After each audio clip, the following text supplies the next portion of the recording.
my hour back. Hi, beautiful. That Hi, was beautiful. yeah, thank you. That's so much better. Yeah, Yeah, that's good. That's good. yeah. Great. So let me introduce my guest today is Meira Warshauer.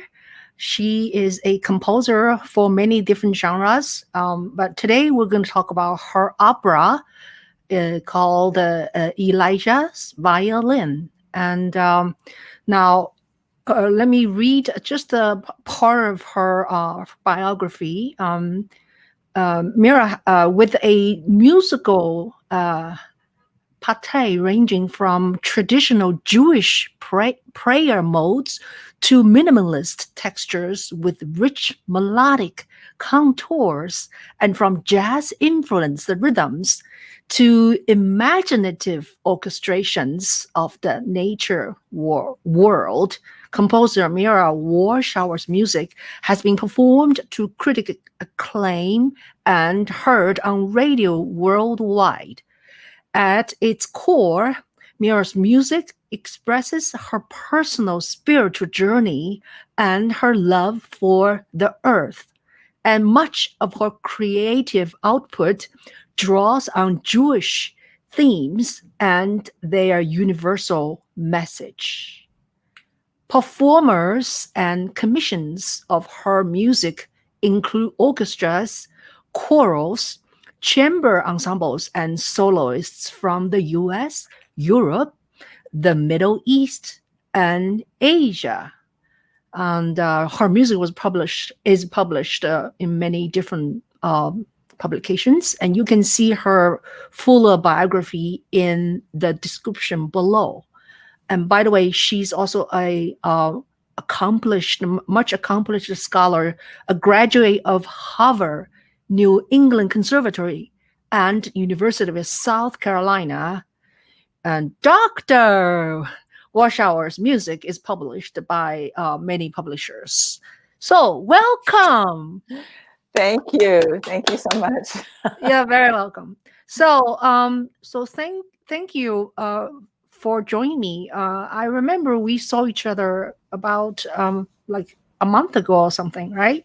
Yeah, Talk a about little your over. music. Yeah. Yeah. So there's another talk.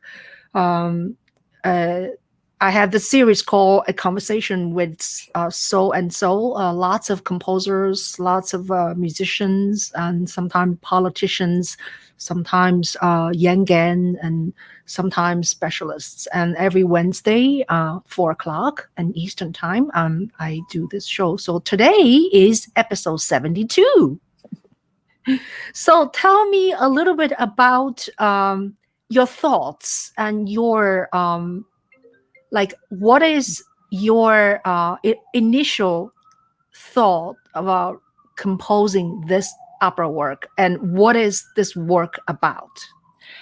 So what we just heard is a piece I wrote many years ago for violin and piano.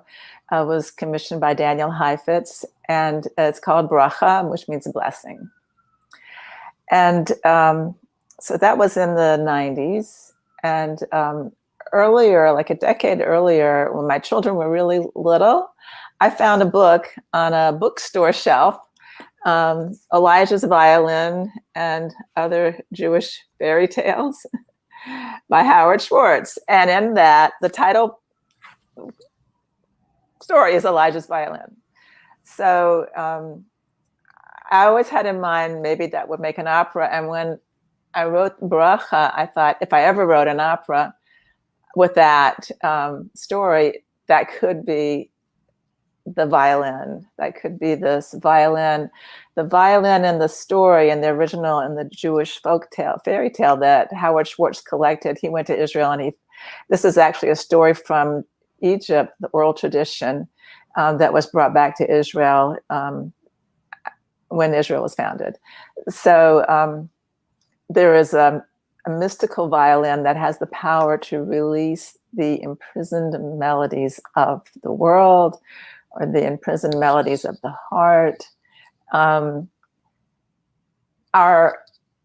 innermost, special, most precious part of ourselves that sometimes we're so afraid to show the world because we have gotten hurt in our lives. That's how life is. And so it gets locked up, and sometimes it needs to be beckoned to come out. And so here the violin serves that function. So that's the main reason I wanted to write this opera, was to provide a vehicle for opening the heart and empowering people, children and adults, to live from our heart and to overcome those fears that keep us from doing it. So how long is this opera? It's a little under 1 hour in its current form. Yeah. So it's like there's no break when people hear this. That's right. It's I guess you would say it's a one act, although there are 6 scenes, including the prologue. So there are various locations, but it's unbroken. Yeah. So tell us a little bit about what is special about opera, because people know music, instrumental music, people know vocal music. Opera is a combination of so many different things, including music, including instrument, accompaniment, including conductor, including sometimes dance, sometimes, and singing, of course. And so tell us a little bit about what is special about opera in terms of the production, in terms of the art form. Yeah. So first of all, this is my first opera. So I learned a lot about dramatic pacing, narrative flow. So the reason I wanted to write an opera is it can tell a story. Instrumental music can have program notes, it can be programmatic, but it doesn't really tell a story. And here I wanted to tell the story. But it has, in this version of the opera, of my opera, I have a chamber ensemble. It's flute, a violin, cello, and piano. And so I can do quite a lot with those instruments. A lot of colors I can use to create an atmosphere for the telling of the story. I do use a little bit of spoken dialogue we do use a little spoken dialogue to keep things going. But with the singing and the whole variety, and this, we also have a children's chorus here. We have 4 soloists, I think, and a children's chorus in addition. So, and they come in various roles and really add to the storytelling and to the atmosphere. And then collaborating with the stage director. I mean, even though this was a semi-staged production that we're going to be showing today, clips from that, I had a very accomplished stage director, Yefim Mazel, who's in San Francisco, and a friend of mine, Louise Costigan, referred me to him, and he took us on. And he created what he called a little black dress in this environment where we had a small stage and not, no wings for sets. He did that. But just seeing him put together, just through movements and placement of people in the stage and how they move around and move into the audience and just using the space. It was so exciting. And then I had Jonathan Kuhner, who was the music director, and he's very experienced as an opera conductor. It was just amazing. And of course, collaborating with librettists, with Susan Levi Wallach, was a new experience for me and for her. And that brought another level of richness to, I had my own concept of the opera and the story and how I wanted it to be presented. And Susan brought her perspective, in which I think really helped enlarge it. That's wonderful. Shall we show another excerpt? Yes, let's show the first scene shows Princess Shulamit in front of a mirror, and we'll talk more about it maybe after we see. Mm-hmm. Okay. So it's called My Parents, right? Yes. My Parents. At 158. Yeah. Mm-hmm. Let's see. Okay. A mirror. That's all. No jewels, no treasure.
Unmute. All right. Unmute ourselves. All right. Thank you. So that was wonderful. Tell us a little bit. Yeah. So so in our version of the story, which we took a lot of liberties with from the one that was in the book, but we have some elements that are the same. So one of the elements in the story is a mirror that is a demonic mirror. So here, the princess Shulamit is playing hide and seek with her brother, Prince Rafi. We don't see him in this clip, but she has gone off on her own to a forbidden place where she's not supposed to be, and she finds what she thinks is going to be hidden treasure, and all she finds is this mirror. And then she's drawn into the mirror. It kind of draws her in. And she is someone who's, she's maybe 15, 17. She's wondering who she is. Who's the real Shulamit? She's the daughter and a sister, but who is she really for herself? And so she decides, maybe this mirror seems so magical. Maybe this mirror can show her. So that's what she says, please, can you show me who I am? And as soon as she opens herself up to that, the demons come and grab her, and they put this veil over her, which symbolizes her being stuck behind the mirror. And the whole opera revolves around this scene where Rafi comes back and he'll find her. She's frozen. She can't move. And so he needs to go find someone to help free her. And for me, the meaning that I take from this scene is she's looking for who she really is outside of herself, in the wrong place. We do that a lot. You know, we look for approval from other places and from other people, and other types of mirrors. And so this is a journey for her and a journey for her brother as we go forward. Beautiful. Beautiful. So now I noticed you, let's look at your score. Where did it go? listen, watch, photo. Let me see. Hold on one second. Okay, let me give us. I want to show our audience your website and has score on it.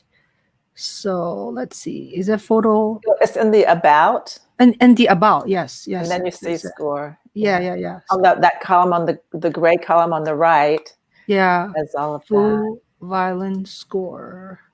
Now, I noticed something that, where did it go? Oh, one more.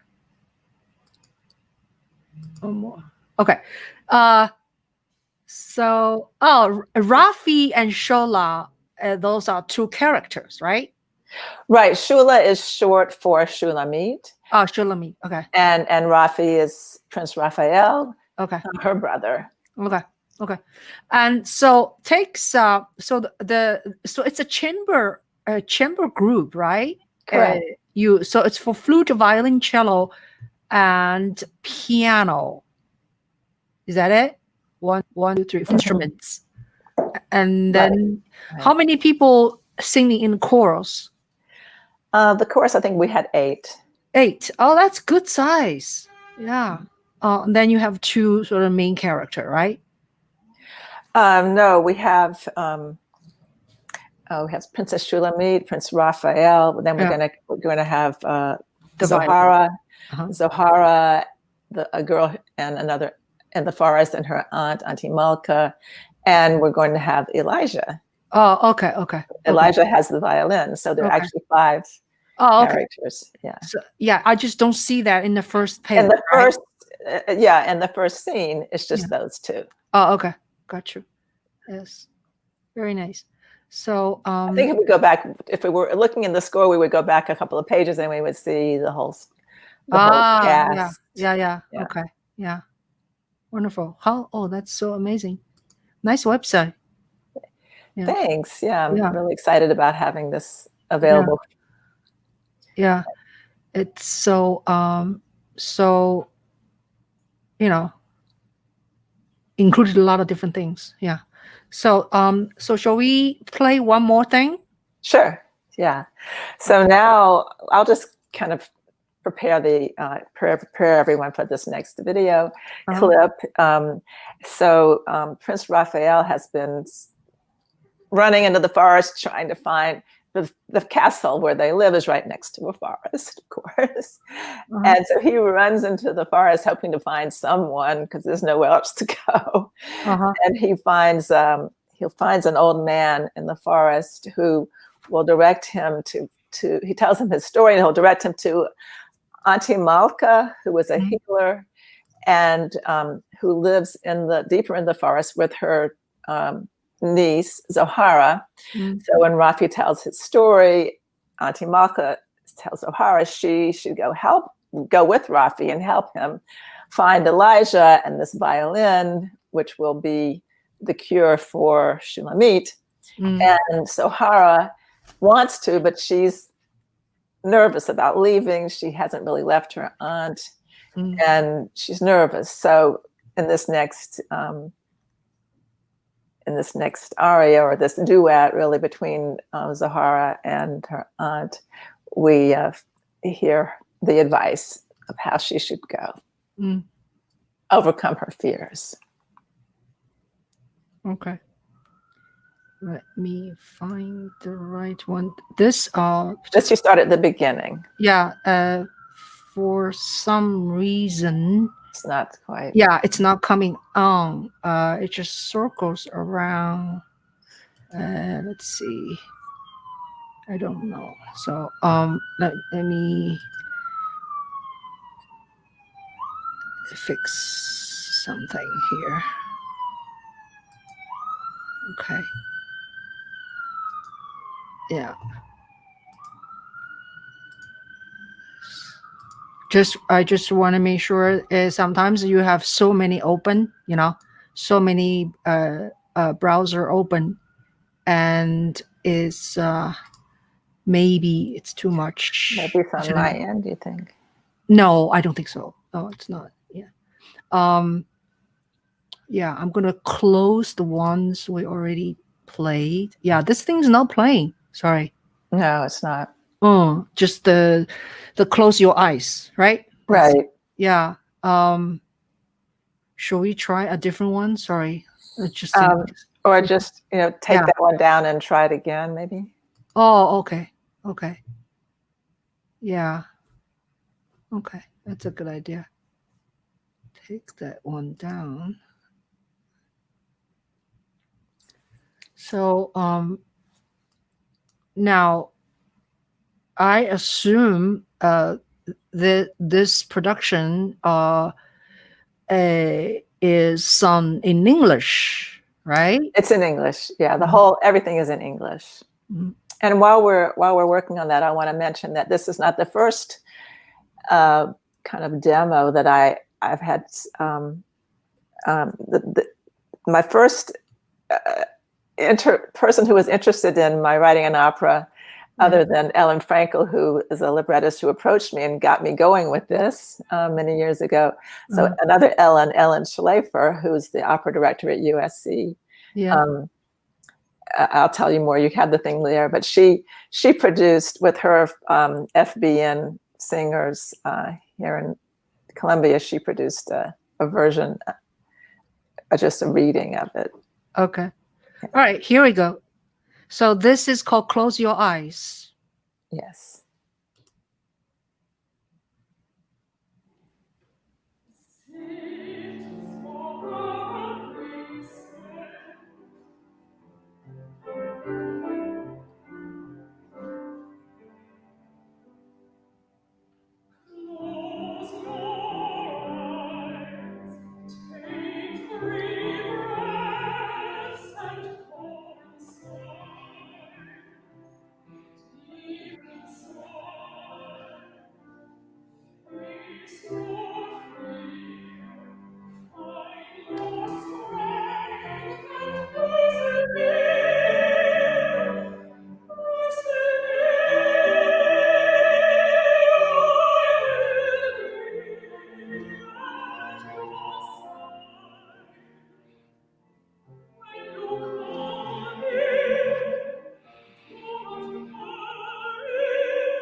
Yeah, beautiful. I hear almost very, I don't know if I should say that, uh, a little bit jazzy or pop flavor in it, almost like this can be a Broadway show. It has, I don't know about jazz and pop, but it's a little bit musical theater. Yeah, music. Yeah, like a little bit like a Bernstein, a little bit. Okay. Yeah, it has that in it. Beautiful. It just came that way. It just came, really, I don't want to call it an aria. A lot of them are more like songs. It's just a song. And that Close Your Eyes is one that came very early on, even before I even started with Susan. That song was there. And actually, a singer in Wilmington, I'm going to say her, Kendra, I'm going to say her name wrong. Jarrett, who's a singer in musical theater. She sang the first recording of that for me. Yeah,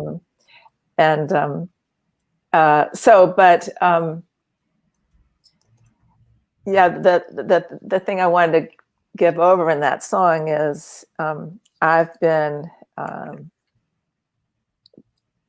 doing a lot of meditation, mindfulness meditation in the past,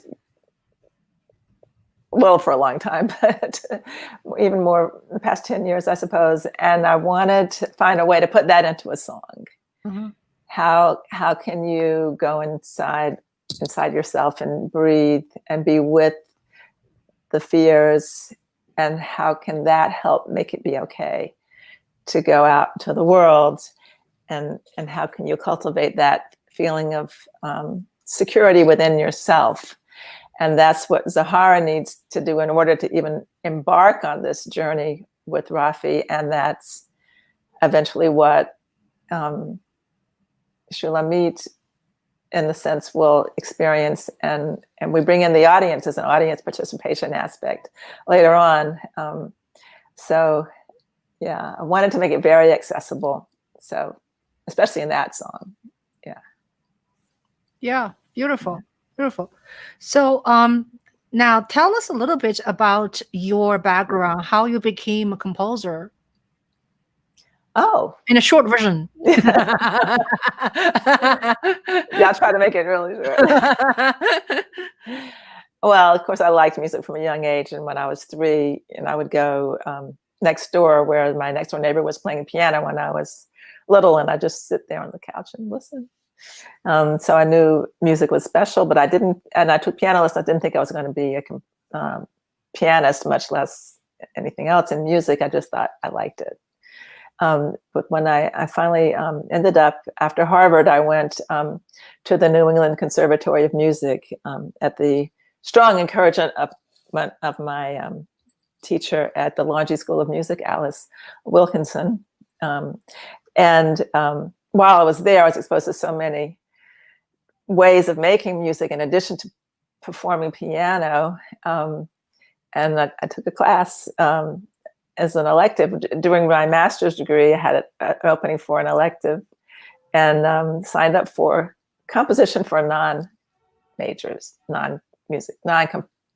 composition majors. We were all music majors at New England Conservatory. And that Tom McKinley had been brought in by Gunther Schuller just that year, and he created this class, and he just drew me in like a fish hooked on the line. At that time, I had just recently started actually another form of meditation, transcendental meditation, which is so many people started with that in that period. And they said that when you were taking that class, learning transcendental meditation, they said it's going to open up your creativity. And I didn't believe that. But when I started composing, I knew I could just kind of go into the zone and it would flow. Yeah. And you're nodding, so you know what I mean. Yeah. And so that's been with me my whole life as a composer. Yeah. And I guess it's more overt in this story. Yeah. Going inside. What did you major in Harvard? So in Harvard, I had been an exchange student to Peru in my summer before my senior year in high school. So I'd learned Spanish really pretty well, and started out as a Spanish major. Then I switched to Latin American history, and that's where I got my degree in Latin American history, and did music on the side, the music classes that they taught for music concentrators, harmony, and music history. And then I gave recitals. They have Harvard has these Steinway grand pianos in the living rooms of the dormitories, and you just take your pick. You can make a recital or wherever, and it was a great environment. I really wanted to pursue something academic, and I was just elated to be able to be there and have all those resources in the Widener Library. And each summer I got to go abroad to Colombia, South America, Mexico, to the Chiapas with some anthropologists, and then to Brazil. I learned Portuguese. And your music has some of your music has a Latin flavor. No, but I think it's going to have to come out sometime. It's probably there, and I don't even know it. In the mixed rhythms. I'm really I love Latin music. Yeah, of course. It's fantastic. I made some recordings in Cuba recently, and I just love the way it's such a heterogeneous blend. It's a wide open musical palette. Talking about wide palettes, that's very fun. Yeah. So you have a doctorate degree. Is it in composition or in the academic world? No, it's in composition after my master's in piano.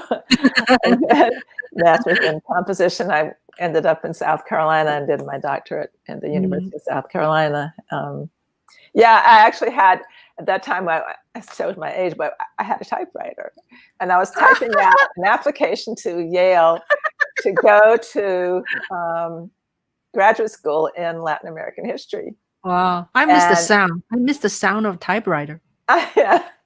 And the little strips, correction strips. But I remember ripping the page out of the typewriter and saying, no, this isn't right. I don't know what it's going to be, but it's not this. Mm-hmm. Yeah. So now, when you write the score of this opera, did you first sketch on a paper and later on move on to this computer program? How did that progress go? I usually write. Well, with this opera, the music's not so complicated, but I almost always start with a sketch on pencil and paper. And in this case, I did a piano vocal score, and then later I orchestrated it for those instruments. Yeah. Do you find yourself you can write in any time of day, or is morning better than late at night? How's your body like? Oh, I love the morning. But this opera, the whole way it came, it just either the words and music would come together, and it was any time of day, really. And then, or I would get some words from Susan, and I would I first would look at the words and I think, I'm not sure if I know how that's going to work. But then as soon as I would start trying some music to it, oh yeah, it really does work. So, once writing a song or writing a melody to words is very easy because you already have that structure. It was a lot of work, a long time, but I don't think any of it was really hard. So walk us through a little bit of this particular opera. Like you had idea and you already had a couple of songs before. How does, by the way, Susan is going to join us in 15 minutes, so people stay put. Susan, the librettist is going to join us. Susan Levi Wallach. So tell us, like, how does that work? Like, do you have the words first, or do you have the music first, or or how do because you're not like Wagner. Wagner sometimes writes his own lyrics, so he's a total control freak, but to a composer and a person writes the word, how does that collaboration go?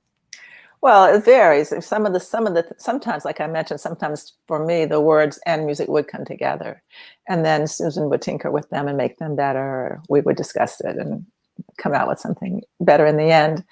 And then sometimes she would write, and I would just the words, and I would go from there. But I never would give her a melody and say, "Okay, I want words for this." Oh, Yeah. So, but the synopsis is where is it come from? Is it coming from a fairy tale, or is it coming from you, or coming from her? I mean, the whole storyline. I had pretty much the storyline in mind when I approached her, and we can talk about that when she comes in, because I want to go to some more clips. Sure. But yeah, I had the storyline pretty much how I wanted it to be, and she added. There was a character that she developed into Elijah.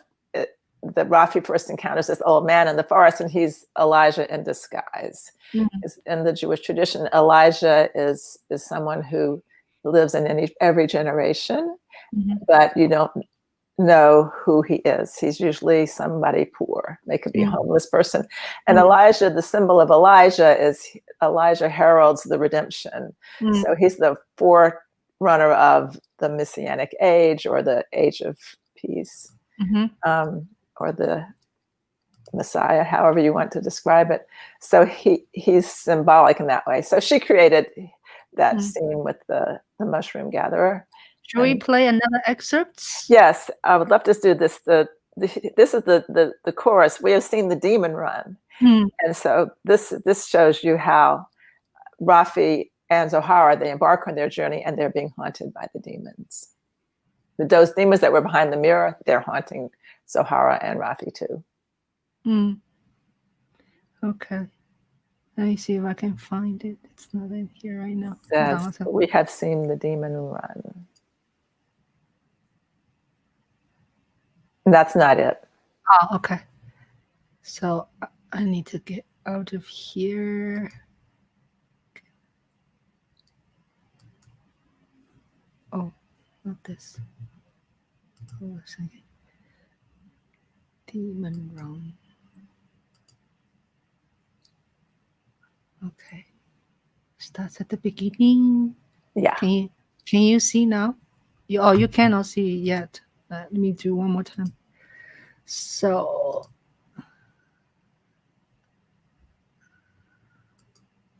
okay.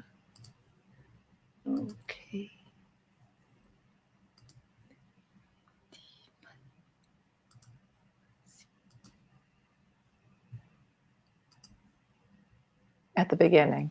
Yeah.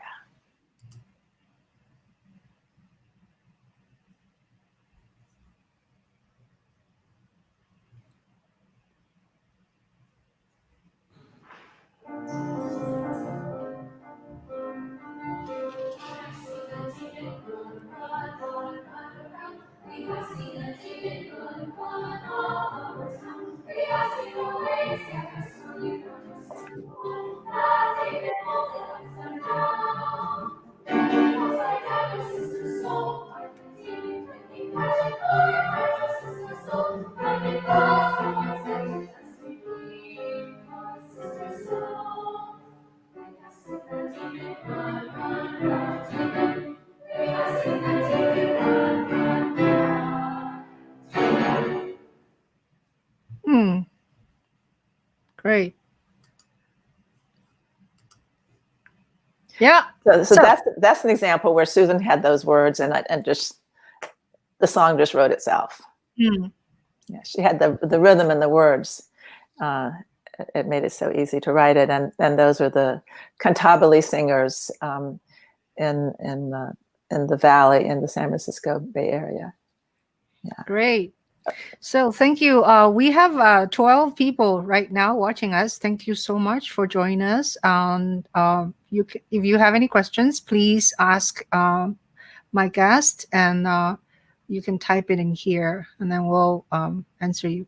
So thank you, Al. Al said, long time, busy working. Oh, Nick ask Al. Nick is my friend. Al is my friend, and says, busy working. Ching channel always calms me. Thank you, Al.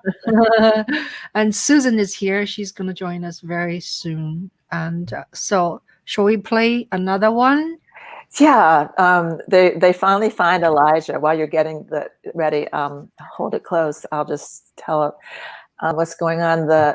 So they had a scary night after those demons, but they did finally find Elijah, and he says he has the violin, and now he's going to present it to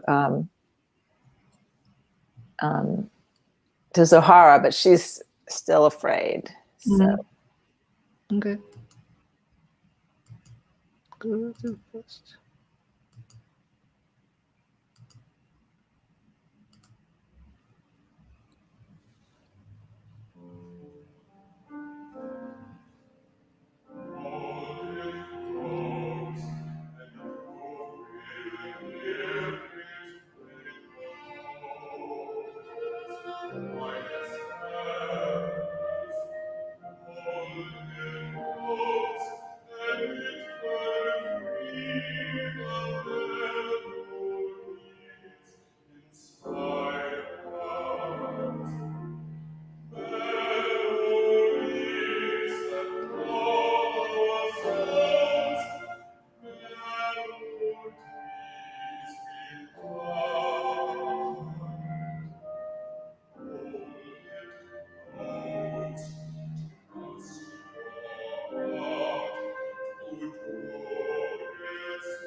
Beautiful.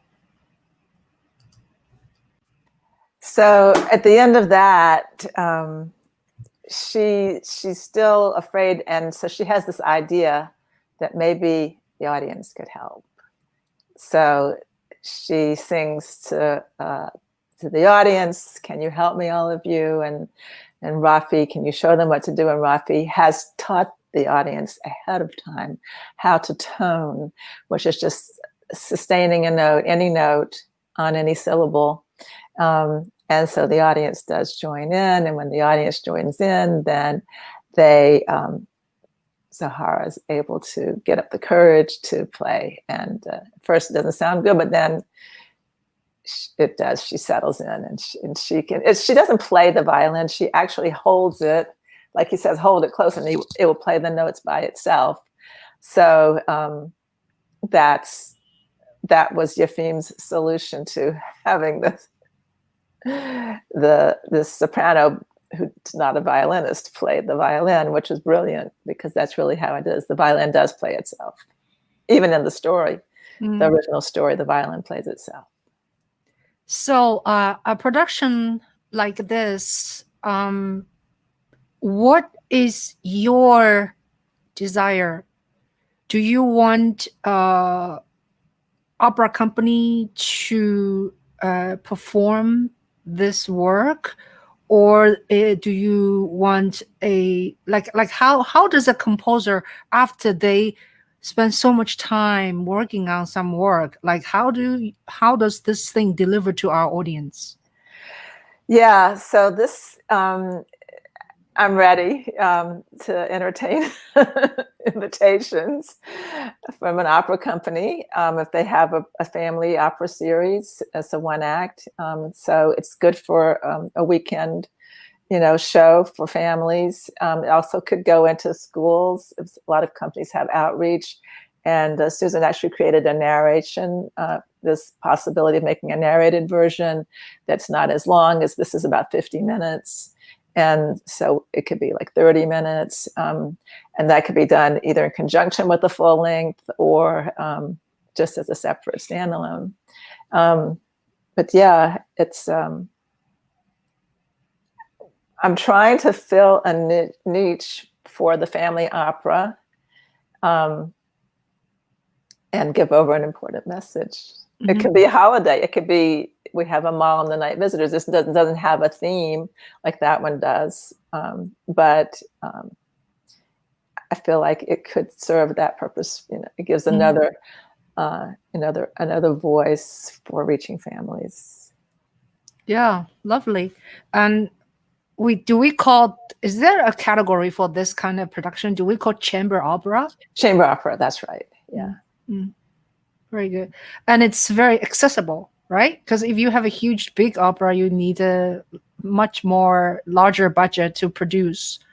When you have a smaller, right, production, or this looks like you guys performed in a church. Right. It's in the Interfaith Chapel at the Presidio. Yeah. So it's a small chapel, very small. Yeah. And yeah.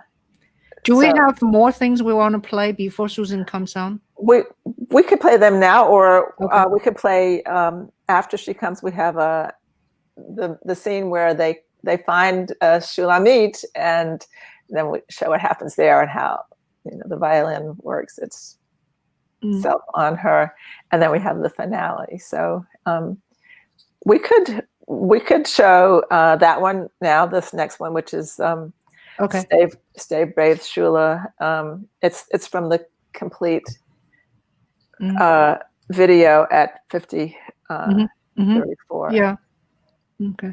And while you're getting, I'll just mention that all of these videos are on the website. There's a page called Watch Listen, and the complete video is there, about 50 minutes, and the highlights video with snippets from the whole opera is about 8 minutes, and then these individual clips that we've been sharing with you. Yeah. So I hope it's the right one. Yeah, this one, right? Can you see? Yeah. That's not one of the ones is that one of the ones I sent you? Yeah, that's this is number 6. It's the Raphael and Zahara finds Princess Shulamit. No? That's number 6. Yeah. You can start there because it's at 50:34. Yeah. Okay, good. Yeah, it'll get into that. Yeah. And we go to 54:40. Yeah.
Beautiful. Yes, thank you. Susan is here. Shall we bring her on? Yeah, let's bring her Okay. in. She can say it was her idea to have the. Hello. Welcome. Hi, Susan.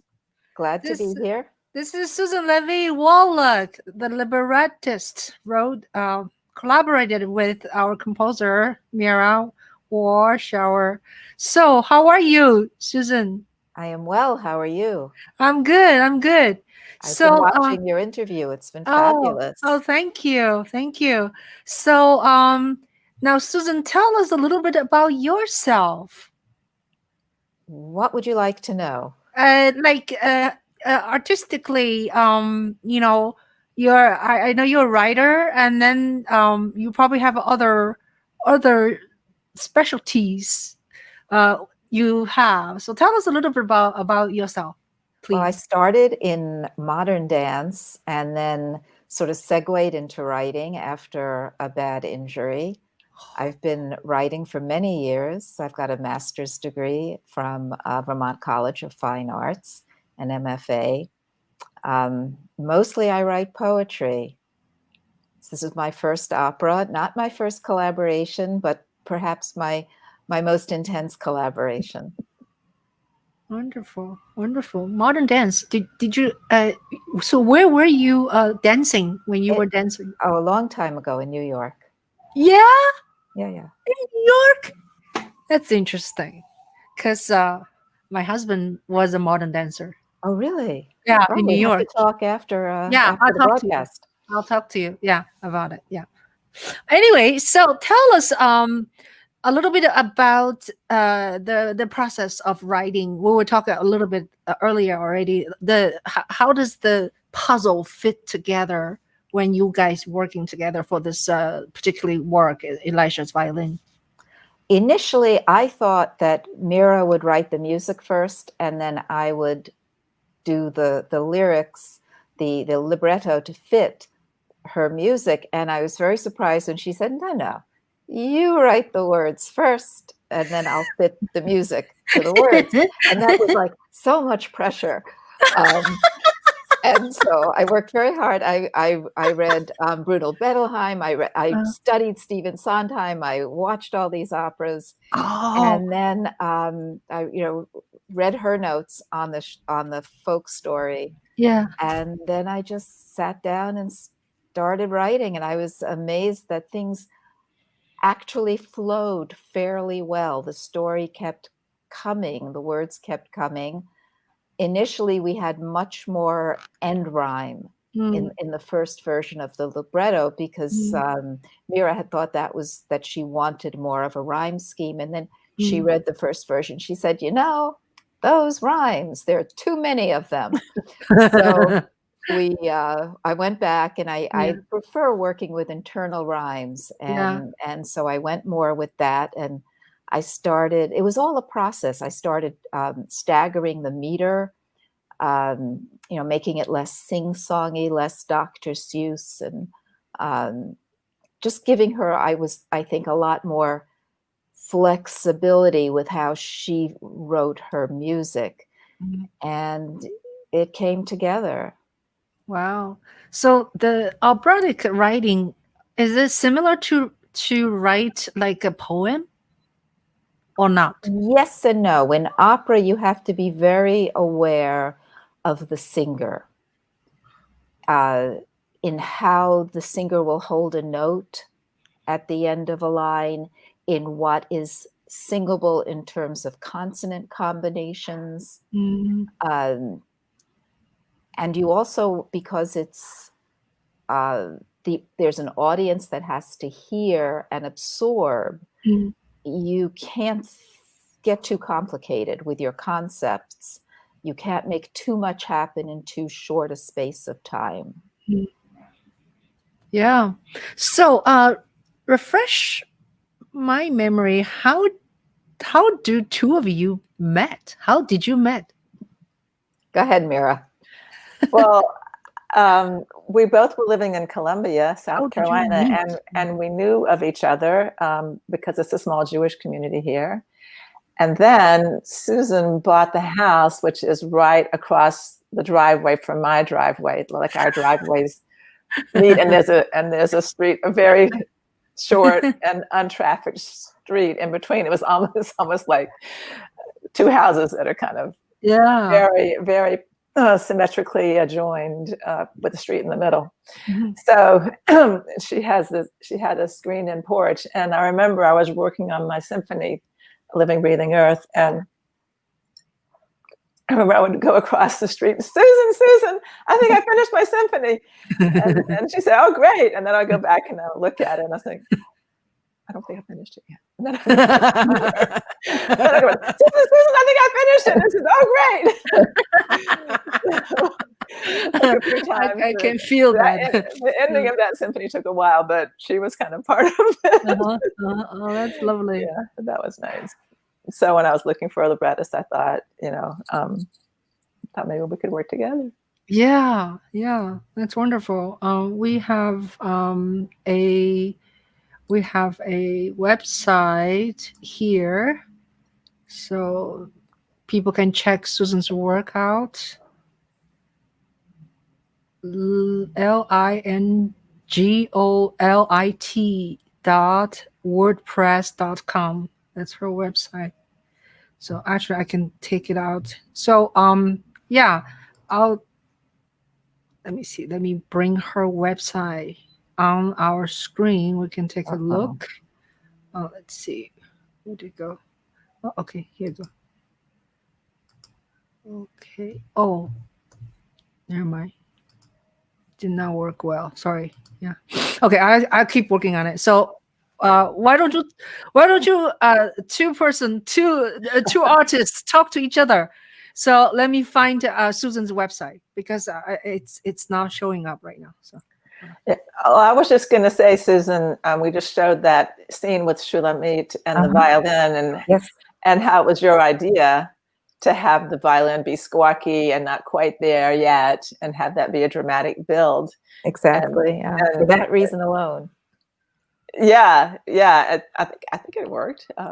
Yeah. It was a great idea. I liked it. I didn't know how it was going to work out, and then I ended up writing it out. Yeah, the whole thing was a learning process. I think that you had to deal with somebody else. Right. Yeah.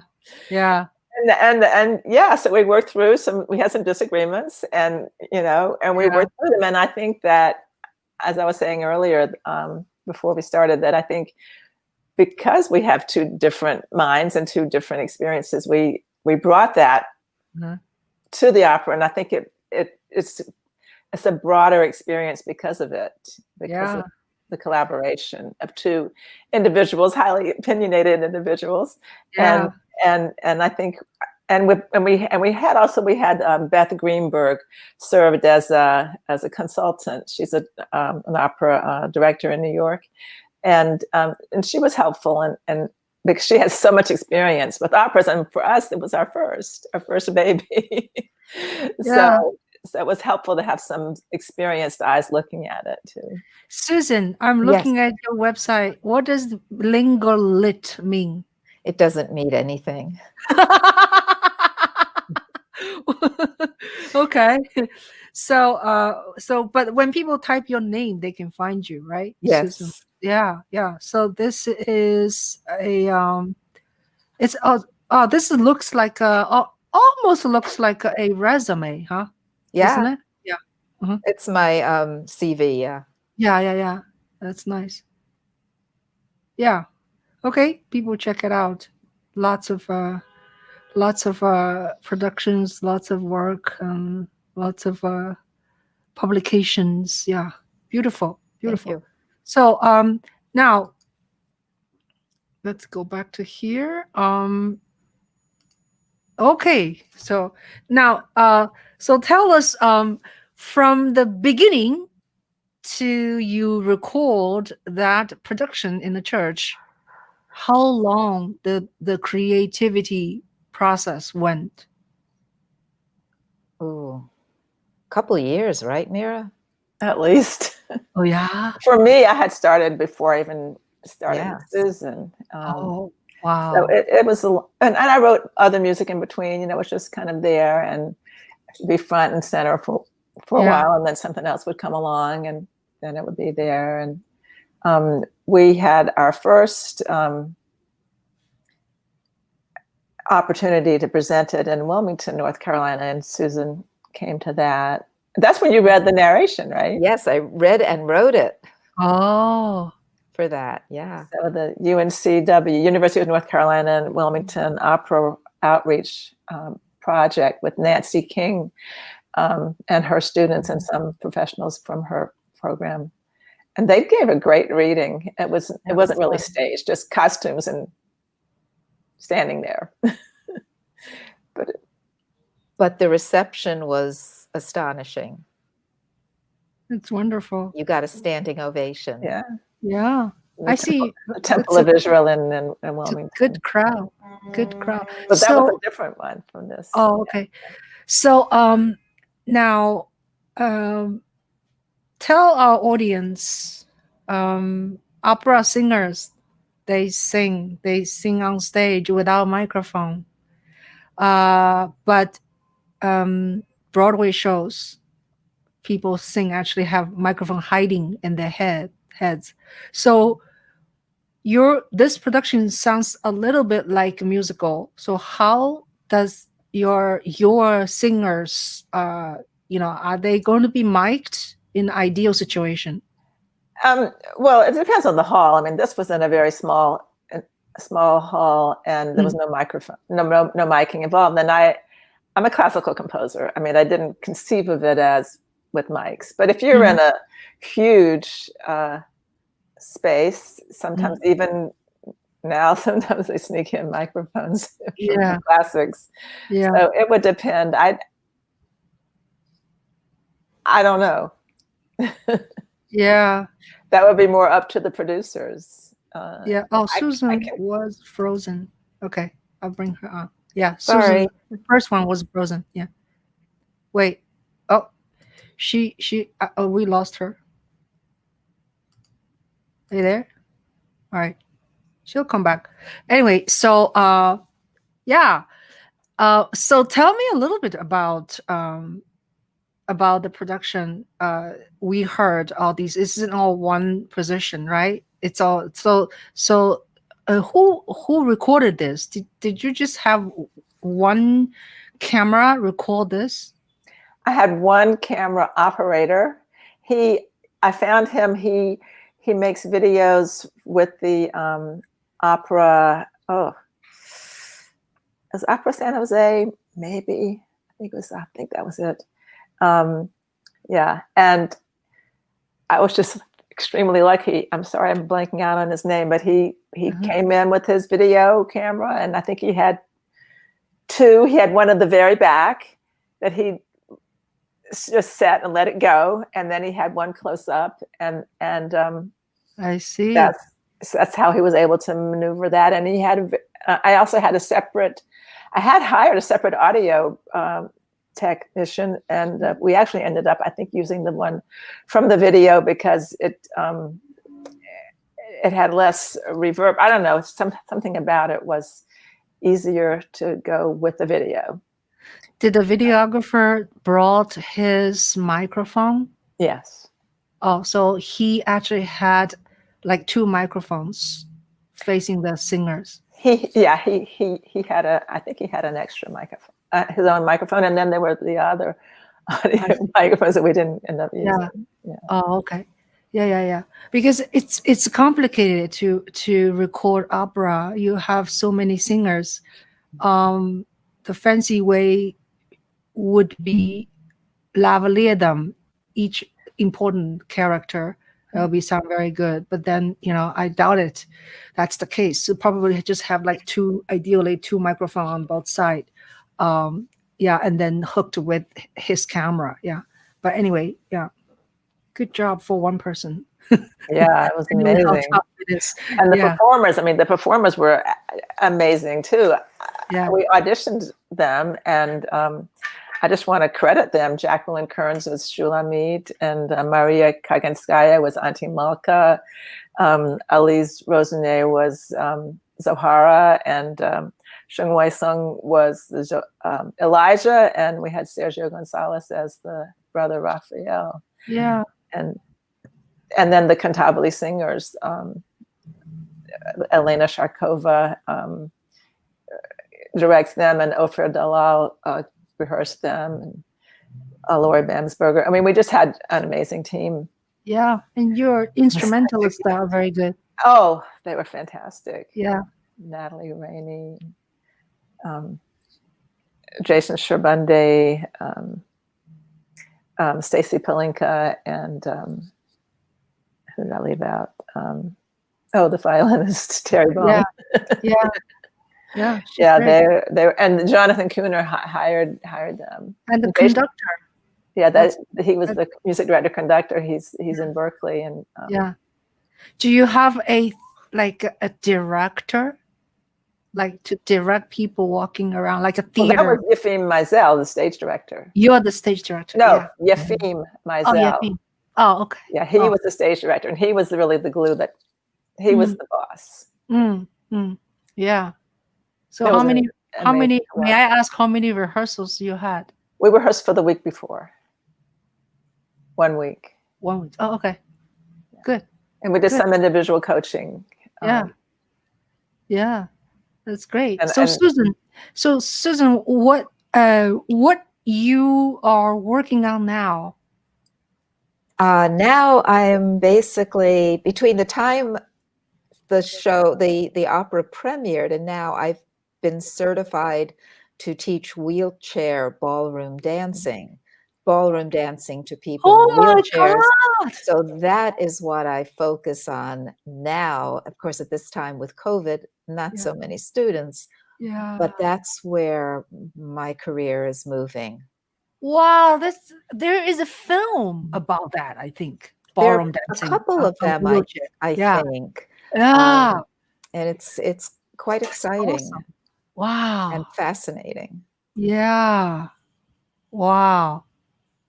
So so in terms of writing, you during this COVID time, you obviously cannot go ballroom dancing with others. And do you find yourself can you sort of be productive to write stuff?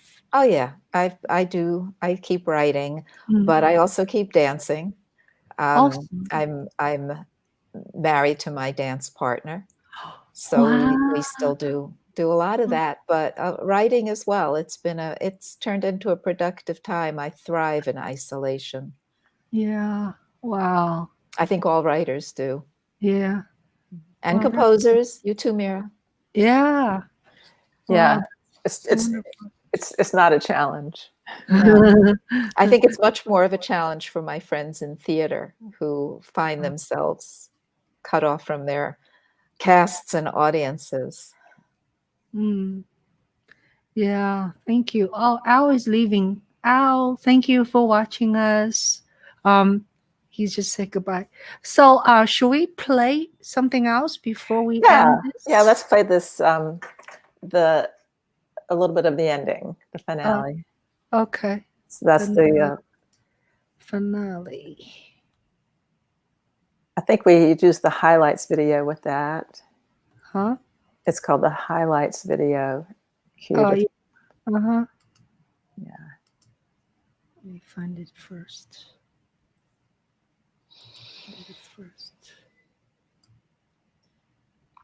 Okay, so tell us, what are we going to see? Yeah, so we're just going to, it's basically what happens after the scene we just saw when Shulamit is finally freed. And so she and the others in the cast basically singing to the audience that they have, their hearts, your heart has a trove of melodies that only you can sing. Yeah. And the world is waiting for your special song Uh-huh. to ring. Is that how it goes, Susan?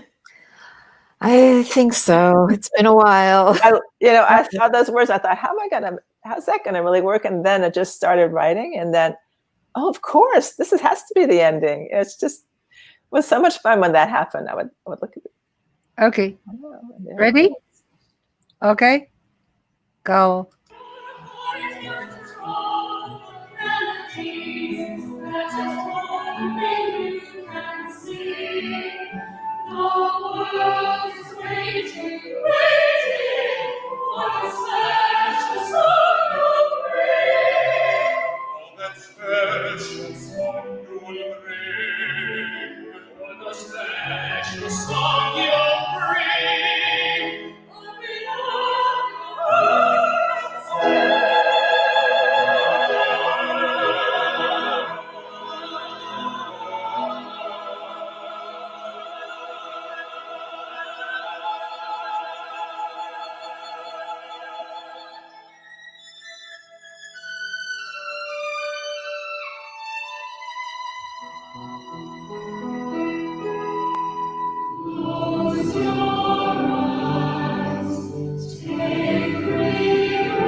Bravissimo. Okay. Thank you. Yeah, beautiful. Beautiful. So yeah, so hopefully so how as ideally how do you how do a composer try to convince an opera company or a organization to accept this work, consider performing it? Do you send them the score, or do you send them clips of videos? Well, we've been sending notices about it. Jeff James, who represents me, has an opera email list that he's been informing about it. We have, I think, a review coming in from the Opera America, a subsection of that was trying to promote it as for opera in schools, in school settings. The opera at USC, Ellen Schlafer has been considering it for either that or her FBN singers. Nancy King, she wants to do a fully staged production in Wilmington at the University of North Carolina in Wilmington. Yefim wants to do some different versions out in California, but really, that's the big question. You know, I don't have the answer. Just knocking on doors, and making phone calls, and yes, trying to find the education director. You know, whoever's in charge of this kind of subset within the opera world is not going to be a 3-hour, you know, fully big orchestra kind of a thing. It's going to be more of a narrow subset, which I know there's a need for family operas. I definitely know that. And I know there's a call for more diversity in the opera. Here we have an opera with the librettist and the composer, both women. And it's from the Jewish tradition, but it came in from Egypt. And it has many universal themes. And, you know, I feel like it has something to contribute to the world, and I hope other people will agree. Right. It sends a very positive message, and hopeful and positive. That's wonderful. Well, which we Susan, need now. yeah, Susan, you have anything to add on before we end? No, I think you and Meira have said everything right in Yeah. the best way. Thank you. Thank you. It's Well, really great you could be yeah. here, Susan. I'm really happy. Yeah, Thank thank you. you. I was very pleased to be invited. So, well, I think our time is up, and it's, just so much going on, and time flies. And I thank our audience join us, and I thank you, Meira, for your gift, your talent, your craft, your musical sense, and it's a beautiful work, really beautiful. And thank you so much, Susan, for joining us and for your contribution for this whole production. And Thank so hopefully we'll see this production on stage soon. Hopefully in yeah. New York, where you Yes, are.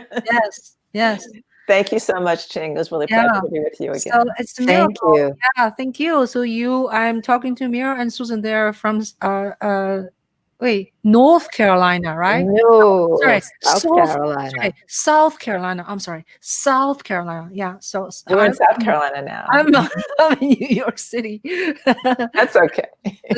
South Carolina. Yeah, so anyway, yeah. All right. So everybody, we're going to say goodbye, and everybody be safe. Yeah, take care of yourself, and hopefully we're all going to overcome this COVID thing, and hopefully we're all going to be all come out, stronger and smarter. All right, great. So I'm off broadcast. Bye now. Bye. Thank you all for